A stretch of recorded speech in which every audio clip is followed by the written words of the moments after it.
Hi, everyone. Welcome back to the Change Your Mind podcast, where we explore personal development, spirituality, and science. I'm your host, Chris Ashley, and I am so excited for my guest today. We are going to talk about her meditation deck. We might talk about Reiki. We might talk about yoga. As you know, these conversations go all different places. And before I go any further, I just want to say, you've been listening to me for a while. You know my voice doesn't sound like this. I am recovering from the flu, so a little scratchy, a little lingering cough. If I mute, it's just to cough. But my amazing guest has been so understanding. So we'll get through it together, and it's going to be a great episode. Couple quick announcements. Head over to the links in the show notes. You're going to find so much. You'll find a link to my book, Change Your Mind to Change Your Reality. It was endorsed by 3 people from The Secret: Michael Beckwith, Bob Doyle, Marcy Shimoff. It's also endorsed by John Gray, who wrote Men Are From Mars, Women Are From Venus, Anina Morjani, who wrote Dynamo Me. You will find ways to sponsor the podcast. You will find links for my lovely guests. You will find my courses, coaching, free downloads, events, all the good stuff. And as always, this podcast is part of the Los Angeles Tribune Podcast Network. We are doing massive things in the personal development realm, so come join, check out the other podcasts in the network. They're all amazing. And let's get to it. What if the one thing keeping you stuck is the way you think? Welcome to Change Your Mind with Chris Ashley, the podcast where science meets spirituality and mindset becomes your most powerful tool for transformation. I'm Chris Ashley, author of Change Your Mind to Change Your Reality, trainer, speaker, and lifelong seeker. For years, I battled trauma, depression, anger, chronic illness, low self-worth, and the weight of old stories. Until I discovered how to rewire my mind, reconnect with my divine nature, and consciously create a new reality from the inside out. This show is here to help you do the same. Each week, we explore the intersection of personal development, spirituality, and science, diving into topics like healing, emotional mastery, entrepreneurship, resilience, and the quantum nature of reality.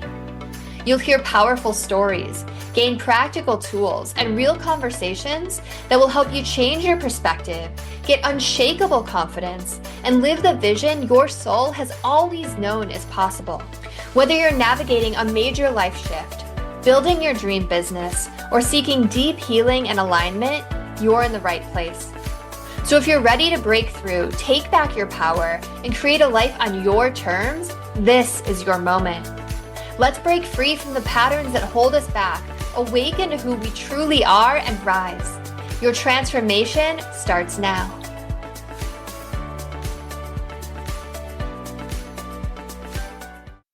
So with me today, I'm going to go ahead and unmute you, Catherine. With me today, I have Catherine C. Bastedo. Did I say that right? Bastedo? You certainly did. Bastedo. Exactly Okay. Right. These things I need to remember to do before. Okay. So Catherine has taught Reiki at all levels, led workshops and retreats, volunteered as a wellness coach for cancer survivors, and sat on the board of a nonprofit devoted to women's health. She practices yoga and meditation and writes online articles related to the complementary health. She enjoyed a career at a senior level with the Canadian government and then was executive director of an international nonprofit that promoted and supported Canadian studies before turning to her writing and energy work. Cool. She also has a meditation deck on Bird Vibes, which won Best Meditation Deck of the Year, and I'm excited to talk about birds with you. So welcome, Catherine. I'm so happy you're here. Thank you very much, Chris. I'm delighted to be here. I'm trying to pick up a little bit of warmth from where you are, from where I'm sitting in Quebec, and it's dark, as you can see out that window, dark and cold. I know you right before when we were in the green screen, Catherine showed me outside. It was like picturesque. It's like this big pine tree and Christmas lights and snow, and it's so beautiful. So I always start all my episodes off the same way, and that is by asking my guest, what is their origin story? So what is it that led you on this journey to do energy work, to practice yoga, to create this meditation deck? Well, thanks for asking, Chris. There were a number of different things that led me to where I am now.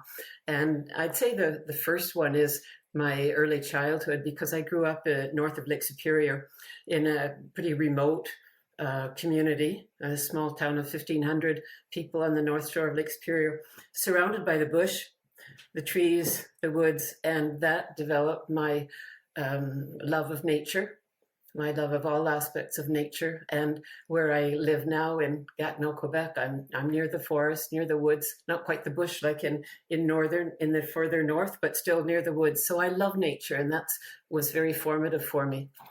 And a second thing is that I think I'm quite intuitive, and I always have been, but like many people, I didn't realize it at the outstart. And sometimes this is hard for people. I am what is known as a knower. So I knew things, and sometimes that's hard for other people to understand. So my intuition was a part of where I am as well. And a third thing is I don't have a story of trauma or difficulty. In fact, that bothered me a little bit when I started doing Reiki, because I thought I need a big wound. But I discovered that's a myth, the wounded healer, and I had blessings I could share. And but I did grow up in a professional family, and I was expected to give back, and there were high expectations placed upon me. And it took me quite a while to realize that the expectations that were placed upon me weren't necessarily part of my authentic self. And so I had the education. I rebelled a little bit, but not seriously. And I did go to work in the government, as you said. I achieved an executive level position fairly quickly. But at one point, I said to myself, I have this job, I have the education, I have a good husband, I have 3 kids, but there's something wrong with this picture still, and it's not really satisfying me. And that was when I started hunting around. So all of these factors came together in my crisis, I guess, in my 40s. And it was, there's got to be something more than this. I've done everything I was supposed to do. I've been giving back, I've been serving, but there's something missing in my life. And that was when I started looking, doing all kinds of classes and you name it, tarot, paranormal. I was seeking, but I didn't know what I was seeking really. And then I discovered Reiki, and I discovered holographic Reiki, which is a form of Reiki, and Reiki is a complementary health, a form of energy healing through energy work. And I discovered holographic Reiki, which involves all aspects of the self and even animal totems and so on. And these things all led me to Bird Vibes. And I could tell you a bit more about the story of Bird Vibes, but as far as my story of origin, that's what led me here. You know, I appreciate that you're like, not all healers have to be wounded, because it's funny. So I'm a total wounded healer. And I asked that question, and every single person that has been on this podcast and my TV show, I also have a TV show about more into the metaphysical side. And every single person has shared their story of their own trauma, and that's what came to this awakening. But I believe that we choose our life circumstances before we incarnate, and that there's something that kind of kicks in to give us the opportunity to awaken, right? We always have the choice. And it sounds like you didn't need that trauma to kind of kickstart your awakening. So that's good for you. And I think that's such a good message too, that like, if you're listening and you're like, I haven't gone through some deep, dark trauma, but I'm still interested in these things, is there something wrong with me? Which is like such a weird thing to think. Like, no, not at all. Like, you just didn't need that, right? You were able to, my brother-in-law is the same way. He's meditates. He lives with monks in a monastery in the Himalayas for like 6 months out of the year. But he's never gone through anything hard, ever. So, I think it's an important. I think that in itself is pretty amazing. I think that's amazing, not to go through anything unless you are living like a monk, because while I wouldn't say I had any childhood trauma, we all go through things in life. And sometimes I was raised to be very stoic and to always say, I'm fine. My father was a surgeon, and unless your leg needed to be amputated, you were fine. So that in itself was a bit of something that I had to learn, that it was okay to say I'm not fine when I wasn't feeling great. And that was what Reiki taught me, that I didn't have to be, because I didn't have to be fine all the time. It was Yeah. okay to be not well. And I believe that everybody goes through things, even if on the outside they look as if they're well and they have they're not lacking for material, a house and food and so on. But I should say I've been through a lot of grief in my life and loss, and that was my path of learning. Yeah, Everybody goes through absolutely. something. Oh, absolutely, absolutely. Yeah, yeah, and I'm sure he will too. You know, he's 10 years younger than me, so he's only 29, so he's Yeah. got a lot of life ahead of him, and I'm sure he Yes. will as well. So that was a good point too.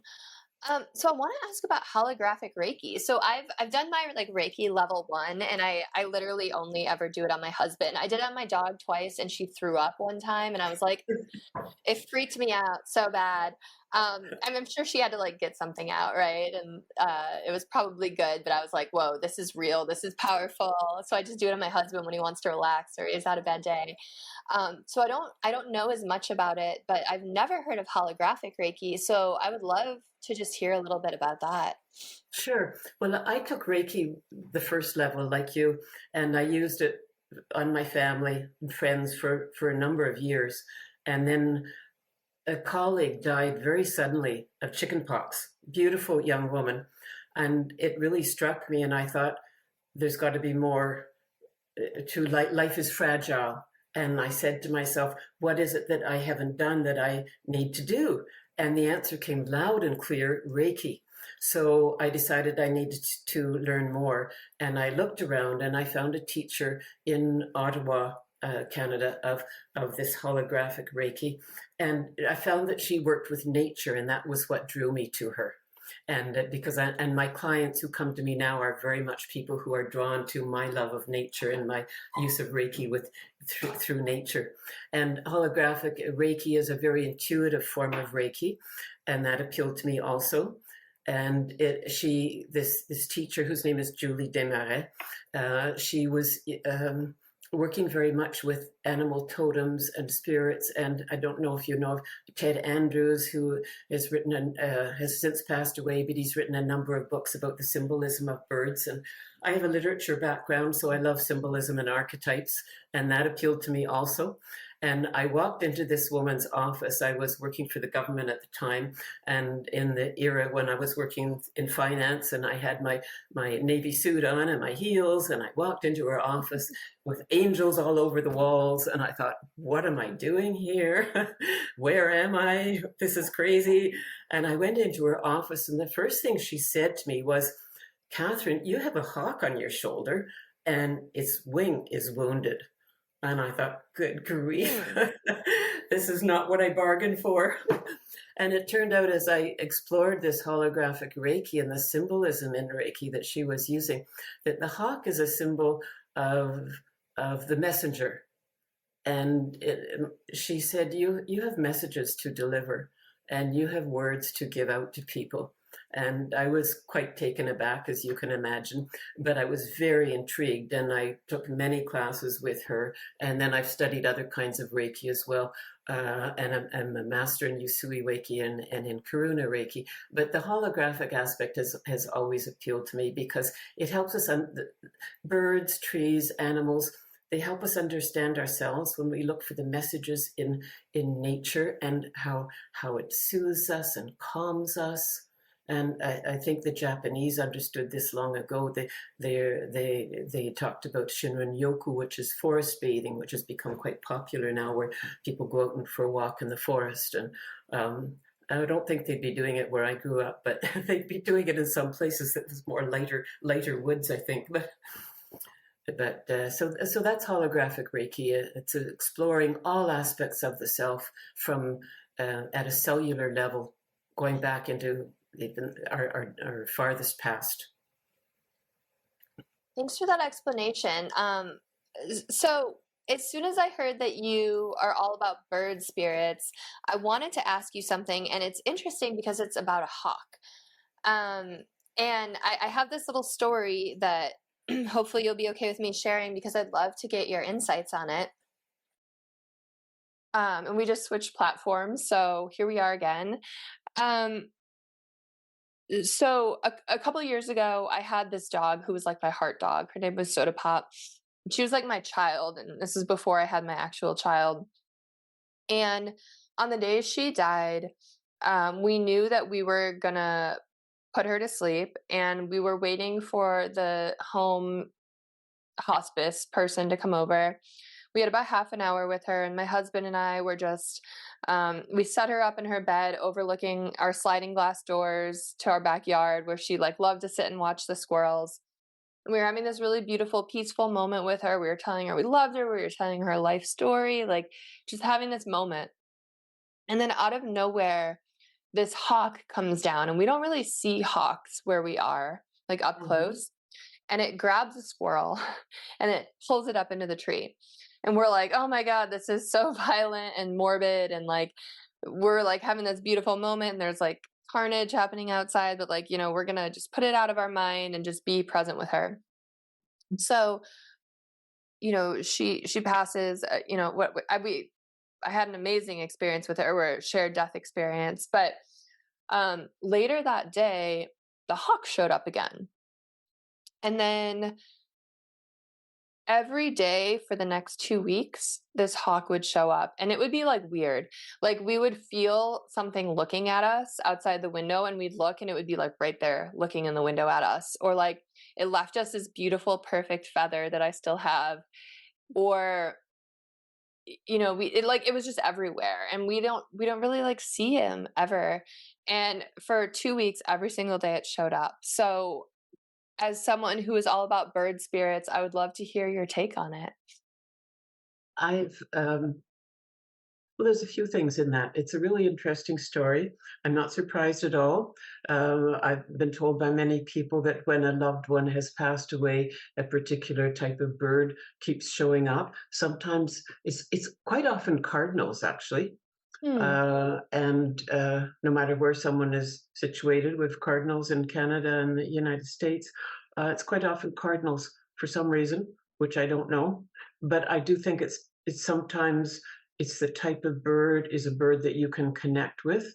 And uh, when we talk about holographic Reiki and bring in totems to help people understand their spiritual messages and themselves, then I like to say that a totem is not a bird that just flies by your window. It's not a robin on your lawn, but a totem that comes in to give you messages is exactly something like in your story, where it comes in and is doing something that is very definitely trying to get your attention.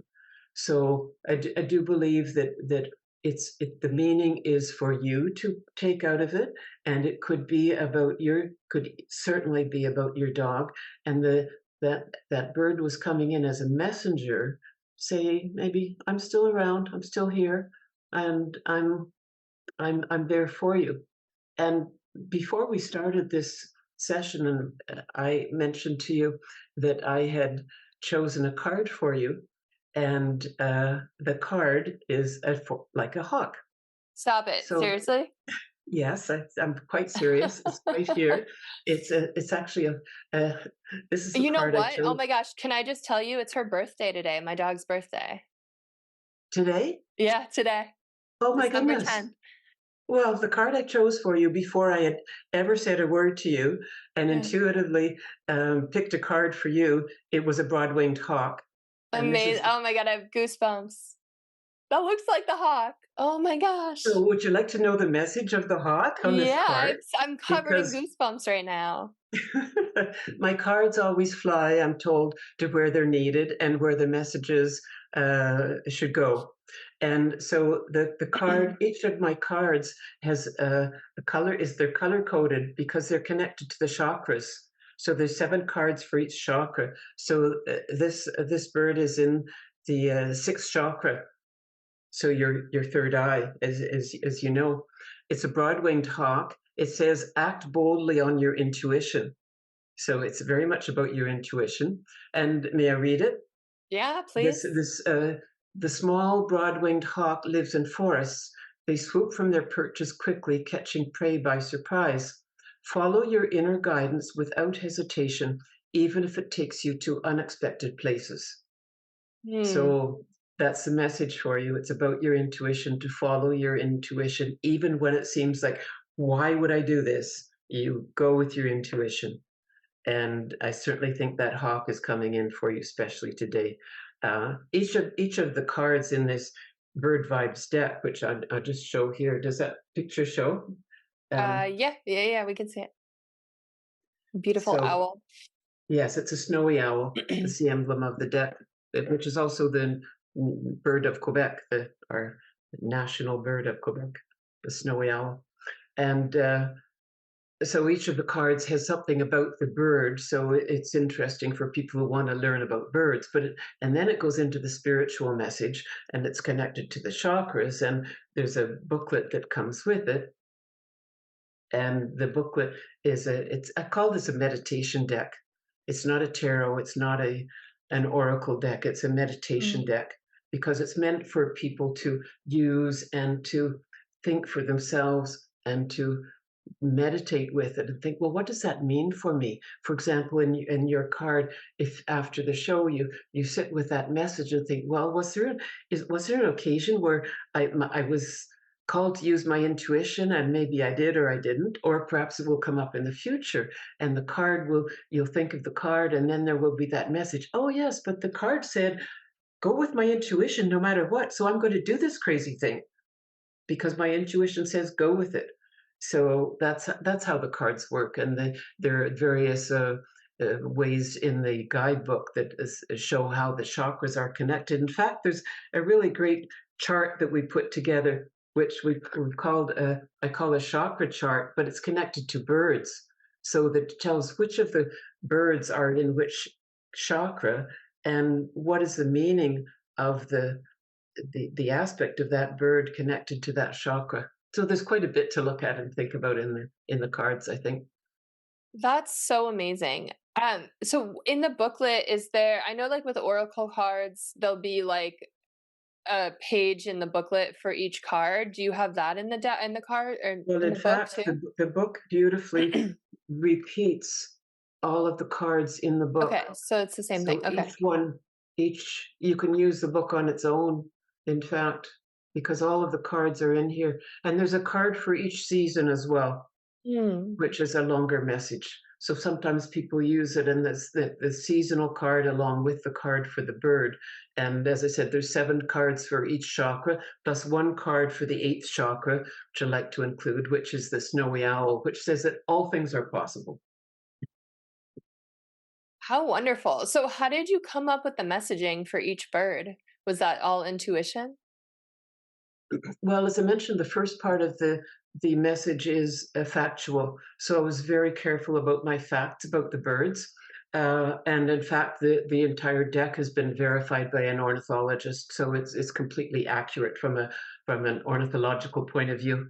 As far as the spiritual side of the message, it came to me partly by the type of bird it was, the aspects of the bird. And sometimes when I was stuck, yes, then it was intuition. I said, I need help with this, please. And I would sit and meditate with it and it would come to me.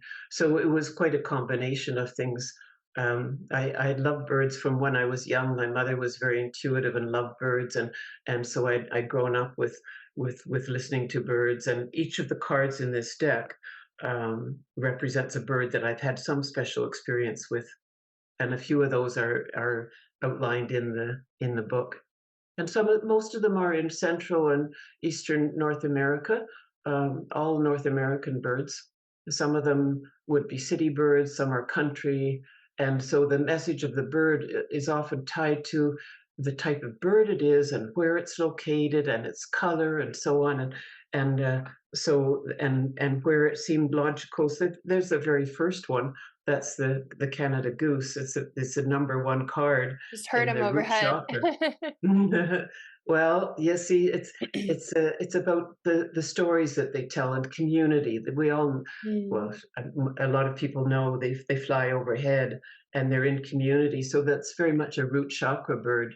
Whereas a hawk, some of them were fairly clear because culturally hawks have been from Roman times, probably from prehistoric times. Hawks have been symbols of messengers of power, and eagles and birds like that. But the songbirds were difficult to. Which ones will I include? There's so many beautiful songbirds, and that was more intuitive. That's really beautiful. So, do you feel like birds have more of a spiritual significance than other animals, possibly? No, I don't think so. I think for me they do because Okay. I know birds and I know animals around me. And when I read a card of an animal deck that has animals from Africa, I can understand what it means. But I don't intuitively relate to it the same way I relate to birds. I think birds have been understood by people from time immemorial as having messages for them. And I'm not sure that animals have been thought of in quite the same way.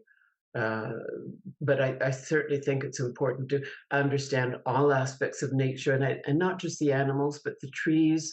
Trees have messages for us. And in my book, I talk about going out for joy walks and just really looking at nature. And you don't have to be in the woods or the forest or a particular place in nature to do that. You can walk out on a city street, go in a backyard. You can do it inside your house in your mind's eye.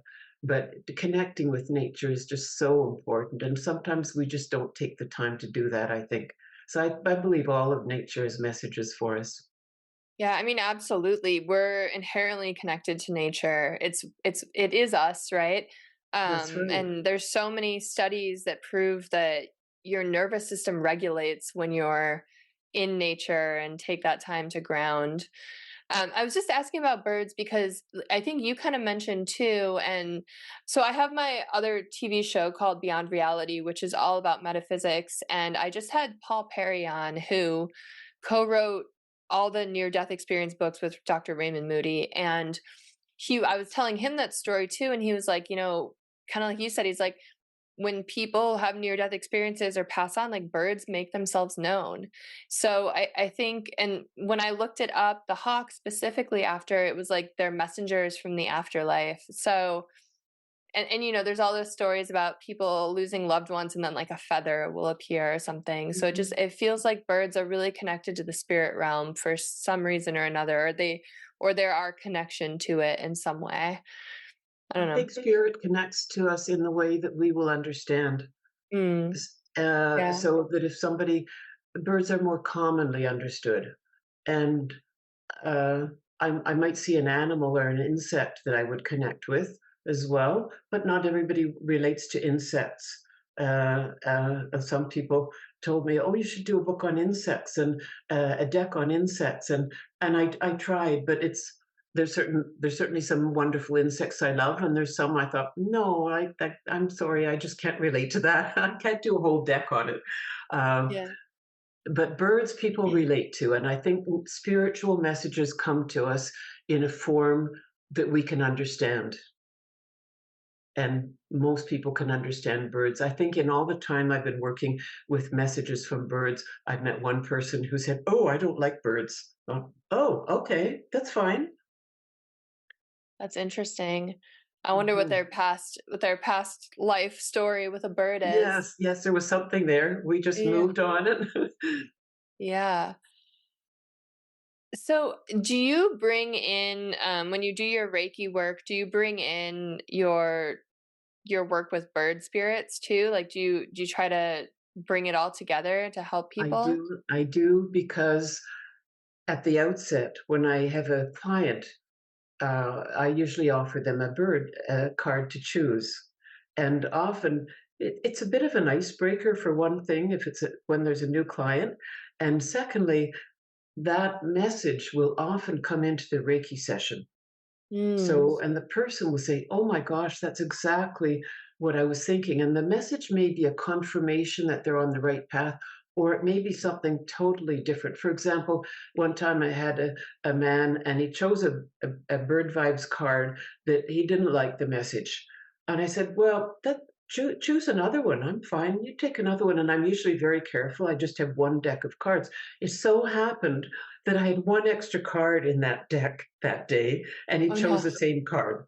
Oh, And I that's a said, message from the universe. "I think you better listen. You may not like the sound of this message, but I think maybe you should listen to it." That's funny. And then when I have Reiki classes, I usually have some holographic Reiki involves working with uh, all aspects of nature. So plants, plant decks on plants and animals from other places as well as birds. And but I usually bring out the Bird Vibes card, and that card sets the tone for the class. Or when I hold retreats, each person chooses a card, and we keep those cards up for the entire retreat for 5 days. And at the end, we look at the message and we see how the pieces of this puzzle fit together, because may have chosen other cards as well during those days. So it's a yes, I do use it. I bring it in, but it doesn't dominate. But it's very much there in the background and bringing I think it's spiritual messages to the person. Yeah, that's really beautiful. So I know you said that you also have a card for the group today for anyone who's listening. So do you want to share what that card is? Sure, I chose it ahead of time, as I chose yours ahead of time, and I think you validated that I chose what I was meant to for the That blew my group. mind. Yeah. Uh, so I chose the Northern Flicker. Is that Mm. picture good? Yeah, it's great. Okay, and it is in.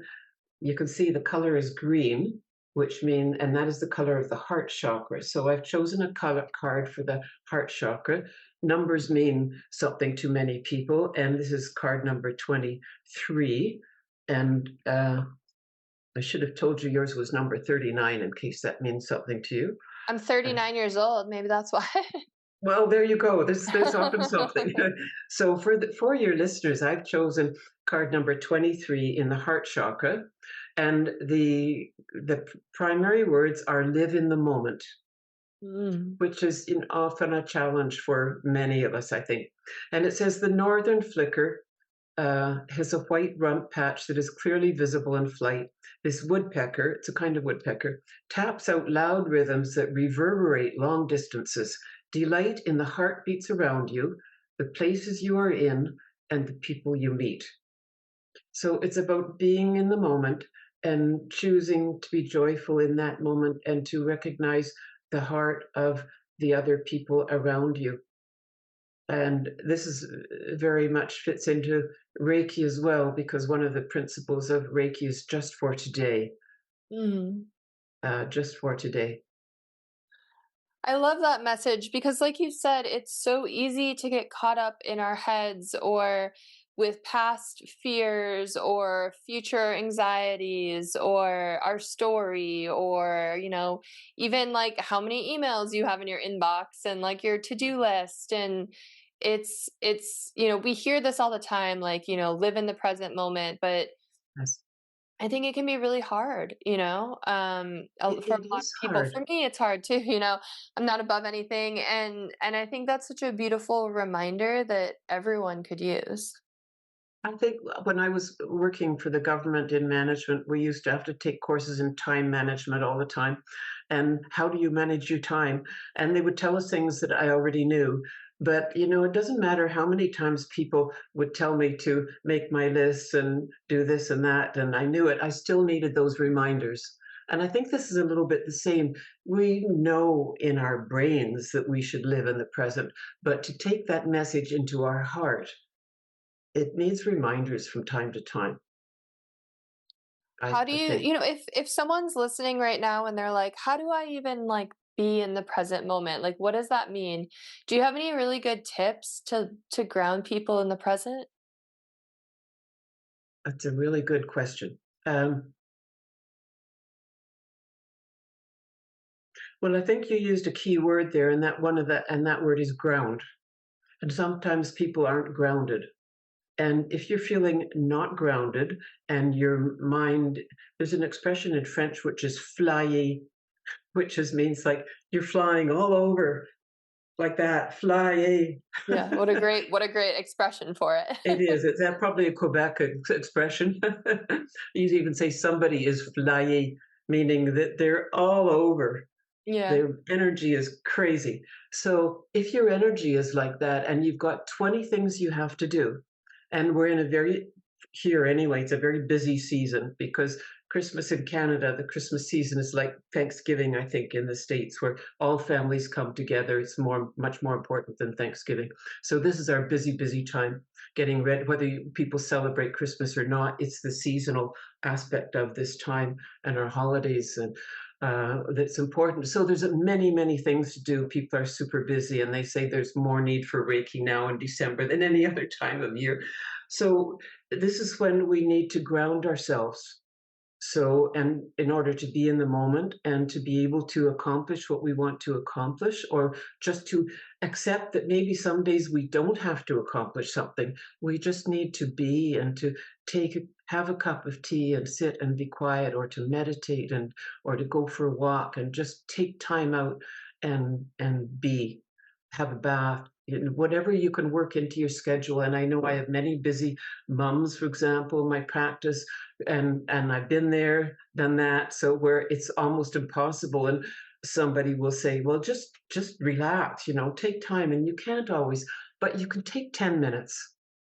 And that's a discipline, I think, to take 5 minutes, 10 minutes, to step outside. If I can't, I just open my front door even and I breathe in the air. So maybe that would be one of my tricks. If you can't really do that full on break, just at least take time to breathe. Take 5 minutes and Yeah. ground yourself. Yeah, no, I think that that's such a I like that tip because and I think just like the 5 minute, 10 minute is so meaningful for people. Like you're like Mhm. I have a 10-month-old, so I'm like there with you people. Like it's like, you have all these aspirations, like I'm gonna meditate every day, and then Yes, it's like 9 p.m. and you're like, I'm exhausted, I'm gonna go to bed. exactly. But I think like those little bite-sized moments where you can just kind of bring your parasympathetic nervous system down and like just feel your feet on the floor and breathe the fresh air is a game changer. And those little moments can really balance out like hours of chaos, right? Like it's Absolutely. amazing. So And I sometimes tell people who are stressing about not meditating that defeats the whole point if you're yeah, stressing because you're not meditating. So if you're in that totally. situation, often suggest that before you wake up, just put your alarm on 5 minutes earlier. Stay in bed for 5 minutes. 5 minutes is you can find in your day, I think. So wake up 5 minutes earlier and do whatever form of meditation comes to you. Just take time. Gratitude practice is very helpful in the morning. People who wake up on the wrong side of the bed and are grouchy and cranky, it really helps if just to take time to be grateful for 5 minutes in the morning. I'm waking up. I'm able to get up. My physical body is allowing me to get up. My my kids are around me. They may be screaming or whatever, but they're there and they're healthy. So whatever we can find in our life to be grateful for, it makes a huge energy if we start off our day that way and if we can finish it that way too. Yeah, absolutely. Yeah, the power of gratitude because then you're gonna attract more things that make you grateful, right? It's like Absolutely. everything is energy. I've seen it in my Reiki practice many times, and when I was working with cancer survivors, I saw how much this gratitude practice meant, and I saw real transformations with people who practiced gratitude. It was That's really amazing. quite amazing. That's really, really amazing. Yeah, did you were you doing Reiki at that time when you were working with Yes, cancer survivors? yeah, I was doing Reiki, and there's a cancer survivorship center not far from where I live. My sister had passed away from ovarian cancer, and I went through a very sad period of time, and I thought I could give back by doing volunteer Reiki with cancer survivors.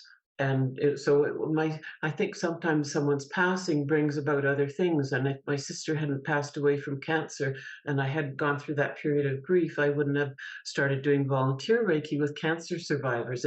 And these were people who were undergoing treatment, and sometimes they were caregivers. And so I would give a Reiki session, and it helped them sleep better, it helped remove stress. Sometimes it just helped them in preparation for uh, cancer treatments they were going through, for chemo. And for women who had had, say, reconstructive surgery, they found it really helpful. One woman left my session and she said, I am going to go to my breast reconstruction group and tell everybody you have to have a Reiki session, because it helped them connect with their body in a new way. What a And beautiful gift that you were able to give so many people. it That's made me that's feel so good. good. Yeah. Sometimes people say, "Aren't you tired giving Reiki?" And no, because when we give Reiki, we receive it back. So it makes me very happy. And I have a practice now where I'm semi-retired, but I do take on clients when I can work it into. I'm very busy, so I take on clients that I could work into my time and still hold retreats. And I have Reiki master students that I mentor and coach. That's amazing. You totally just made me think of my dad went through chemo and radiation for cancer in 2010, and the only thing that helped me was getting Reiki, and I totally forgot about that. Oh, I remember I was getting such bad stomach aches because my stomach was in knots, and I went in there and I was like, I can't even button my pants. I'm sorry. And the woman was like, do you want to just unzip them too? It's okay. And then like it totally helped. So yeah, even if you have a loved one going through something, yeah, Reiki is amazing. It's so it's been healing. difficult to scientifically prove the benefits of Reiki, so I'm always careful about what I say, but I can speak from my own experience. And I saw some real changes with people who started to be able to feel their fingertips when they hadn't before, and the phantom pain that went away, and just the people being able to sleep and taking the worry away was a big thing. So yes, That's it certainly amazing. has helped, I think, and it What a helped me beautiful too. gift. Yeah. Yes.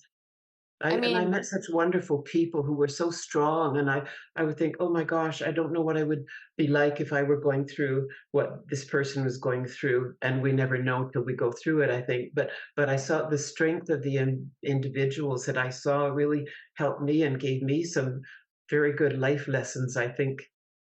yeah, it sounds like it was a gift for all involved, and that's kinda how service is, right? Yes, yes. Um, Yes, I think you're right. It brings us back to the beginning, because I was told when I was young I needed to give back, I needed to serve, I needed to be a teacher, or somebody would help, and I didn't want to be a teacher, but I found my own way to serve. And I think sometimes spirit guides us in unusual ways. that's really beautiful. Is there anything you really wanted to talk about today that we haven't touched on? Or any message you wanna get out there for anyone listening? I would say I would really love them to think about how think about how I'll speak directly to people. Think about how you can connect with nature wherever you live. What can you do? Can you go outside for a walk? Can you take 10 minutes in your day? Can you stop and play in nature? Can you roll down a hill? Can you can you just have fun in nature? If children are wonderful people for teaching us about the power of nature. Can you look up at the clouds?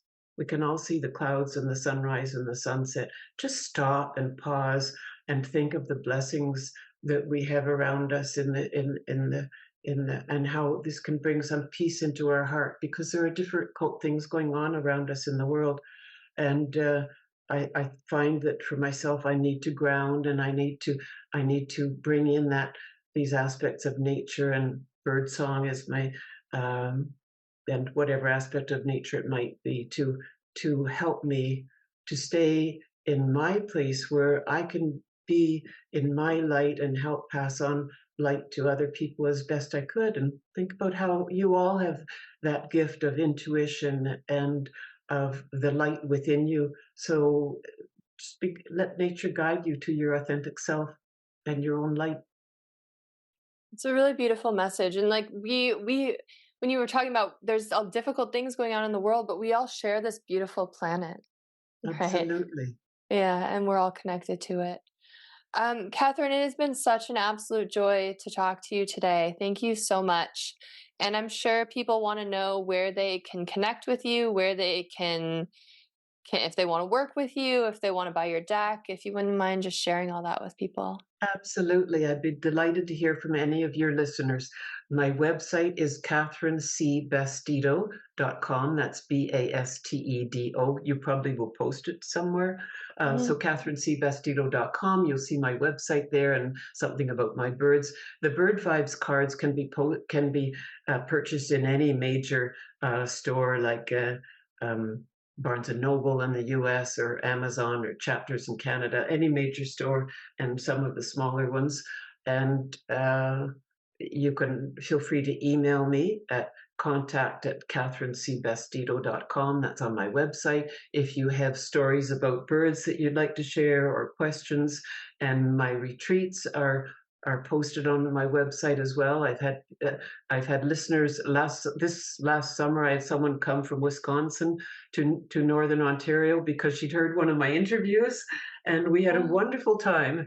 So if you're interested in a summer retreat, then please just contact me, and I'm on Instagram under Catherine C. Bastedo as well. amazing. And I will definitely link all of that in the show notes. So if you're driving and listening to this and you don't get in an accident, don't write it down. You can always come back. Catherine, again, thank you so much. It has been such a joy. As soon as we're off this, I'm going to text my husband and be like, you won't believe what deck or what card I got pulled today on Soda's birthday.